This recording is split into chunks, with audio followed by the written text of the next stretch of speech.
1960 ഒരു നല്ല പ്രഭാതം. ഞാൻ അല്പം താമസിച്ചാണ് ഉറക്കമുണർന്നത്.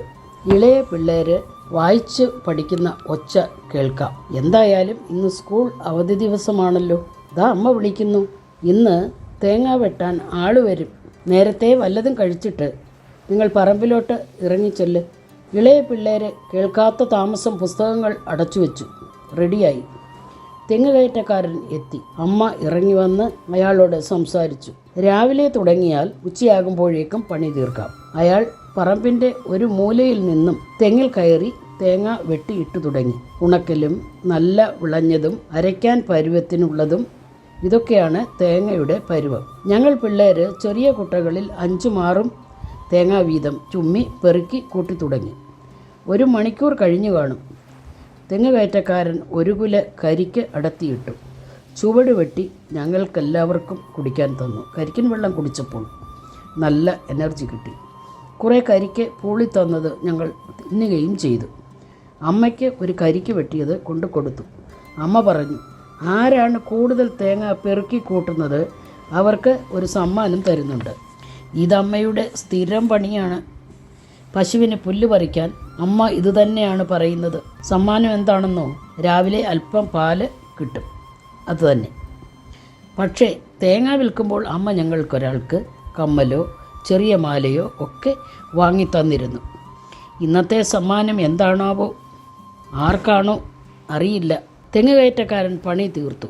തേങ്ങ പലവട്ടം എണ്ണിയിട്ടും ഞങ്ങൾക്ക് ആകെ തെറ്റിപ്പോയി. തെങ്ങ് കയറ്റക്കാരൻ തന്നെ അവസാനം എണ്ണി തിട്ടപ്പെടുത്തി. മൊത്തം 720 തേങ്ങ, 8 കരിക്ക്. ഞങ്ങൾ ഹാപ്പി. അമ്മ എല്ലാവരെയും ഭക്ഷണത്തിന് വിളിച്ചു. ചോറും കപ്പയും മത്തിക്കറിയും സാമ്പാറും അയാൾക്കും കൊടുത്തു. ഭക്ഷണം കഴിക്കുമ്പോൾ തെങ്ങുകയറ്റക്കാരൻ എന്നോട് ചോദിച്ചു, കുഞ്ഞേ, കഴിഞ്ഞയാഴ്ച കുഞ്ഞ് ചിറയിൽ സ്കൂളിൻ്റെ കിഴക്കുള്ള വൈദ്യൻ്റെ വീട്ടിലോട്ട് പോകുന്നത് ഞാൻ കണ്ടല്ലോ. എന്തിനായിരുന്നു? ഞാൻ പറഞ്ഞു, അതെ, വൈദ്യൻ്റെ വീട്ടിൽ പോയി. വൈദ്യൻ്റെ വീട്ടിൽ നിന്നും നീലാമരി വാങ്ങിക്കൊണ്ടുവരുവാനാണ് പോയത്. ഞാൻ അയാളോട് സംസാരിച്ചത് അമ്മയ്ക്ക് ഒട്ടും ഇഷ്ടപ്പെട്ടില്ലെന്ന് തോന്നുന്നു. സത്യമായിരുന്നു അയാൾ പറഞ്ഞത്. നീലാമരി ഒരു പേരുകേട്ട മരുന്നാണ്. വളരെ ചുരുക്കം വീടുകളിലേ അത് നട്ടു വളർത്തിയിരുന്നുള്ളൂ.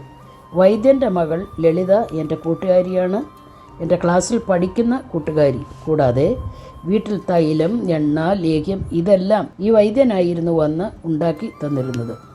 എന്തായാലും അമ്മ പറഞ്ഞിട്ട് ഞാൻ ചെന്ന് വൈദ്യനോട് നീലാമരി ചോദിച്ചു. അല്പം ഒരു തണ്ട ഒടിച്ച് ആരും കാണാതെ പേപ്പറിൽ പൊതിഞ്ഞ് ഞാൻ നിൽക്കുന്നിടത്ത് പൊതി തറയിൽ കൊണ്ടുവച്ചു. എന്നിട്ട് വൈദ്യൻ എന്നോട് പറഞ്ഞു, തൊട്ടുരിയാടരുത്, വാടിപ്പോകാതെ വേഗം കൊണ്ടുപോകും.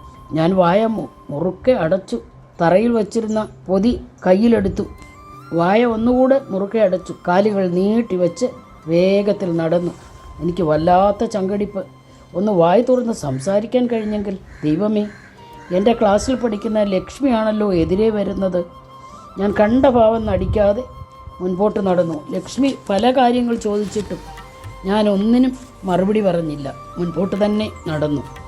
ഇനിയും എത്ര സമയം ഇങ്ങനെ ശ്വാസം പിടിച്ച് നടക്കും? വയ്യ. കാലുകൾ കുഴയുന്നു, തല കറങ്ങുന്നത് പോലെ. ഒരേ ഒരു വഴിയേ ഉള്ളൂ.